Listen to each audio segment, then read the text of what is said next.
Okay, pre-training routine. So these are things to do at your home. These are the things that we're either doing deliberately and consciously or sometimes unconsciously, but either way the horse learns. Either way the horse is saying, oh, here she comes again and this is what we're off to do.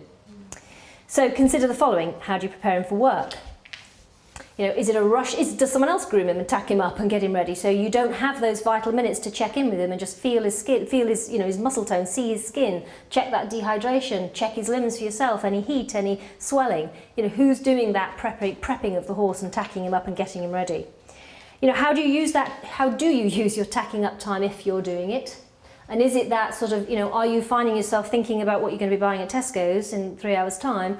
Are you rehearsing a conversation you wish you'd had this morning with somebody or you plan to have tonight with somebody? You know, or are you focused on the lesson that you're going to be having, the ride you're going to be having, the test you're going to be doing?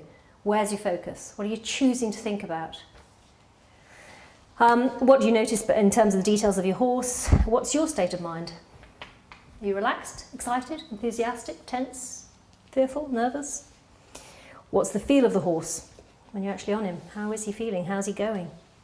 When do you start thinking about that session, whether it's a training session, a schooling session, a lesson you're going to have, or you know, going out into the competitive ring? When do you start actually really gathering your thoughts about it? And are you gathering your thoughts in a very positive, constructive, you know, strong way? Or actually is the self-talk full of doubts, negativity, consequence, worry about ability? And how will you want your horse to go? Can you describe how you want your horse to go? And how will you know if he's doing it? What are the signs? In business world, I find, you know, people are great at saying, I want this person to be more strategic. I want, you know, her to be more assertive and him to be less influential, because anything he says, everyone goes off and runs and does, and it's chaos because no one thinks. And you say, great. So how will you know when he's doing it? How will you know when he's being more strategic, less influential, more assertive? And that's when people then go, oh, I don't know.